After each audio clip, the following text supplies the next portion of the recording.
Hello.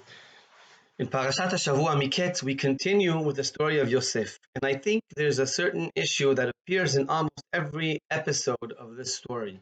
And this is the issue of embarrassing others publicly. We learn from Tamar that didn't embarrass Yehuda, even though he deserved it, that she didn't embarrass Yehuda because and Chazal learned from that it's better for one to throw himself into a fire rather than to embarrass someone else publicly. We learn from Yosef next week that he didn't want anyone standing with him in the same room when he revealed himself to his brothers. And according to some of the explanations there, that is to make sure that they won't be embarrassed. And I think in our parasha, it appears in the words of Or HaChaim HaKadosh that explains why did Yosef not send a letter. He had so many years as the king of Egypt, he could have sent a letter to his father to let him know that everything's okay and to prevent him from so much pain and agony. And the Or HaChaim explains Yosef didn't want to embarrass his brothers. And I think that anyone who is asked, what is the problem of embarrassing others? Everyone can understand that's a really harsh thing to do. People can get really hurt and offended and be miserable. And it depends, of course, on the situation and what they're being embarrassed of. But it can really come to very radical and very difficult situations. And that's why Chazal say that if you embarrass someone publicly, it's as if you've murdered them. It's as if you've murdered them. But still, in our situations, it's even more. It's. I think there's more of a chidush. Something I think that in our society, it's something that isn't taken into consideration so much, and that is taking this how problematic it is to embarrass others publicly, how problematic it is to shame people in a public space, when on the other hand there's a good cause. Yosef doesn't want his father to be sad. He doesn't want his father to be in sorrow. He doesn't want his father to continue crying over him. He should know that everything's okay.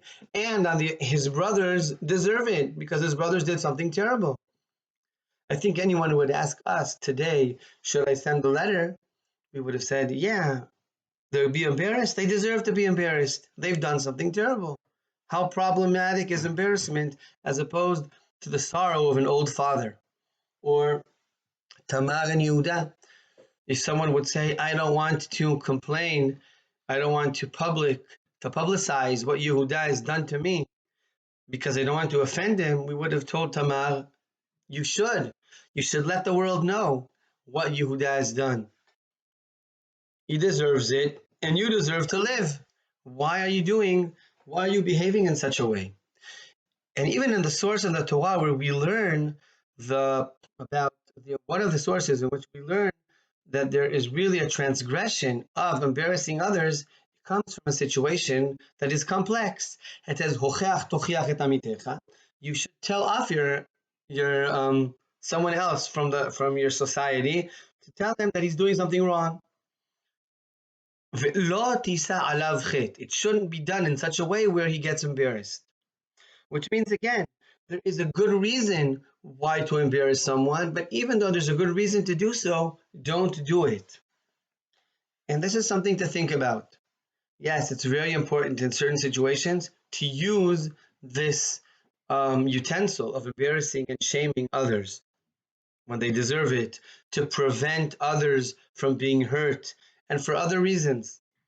But before we do such a thing, we should take deeply into consideration how hard of an experience it is to be shamed publicly, to be embarrassed publicly, to be offended publicly. And only then should we take those harsh steps. It's not the first thing to be done.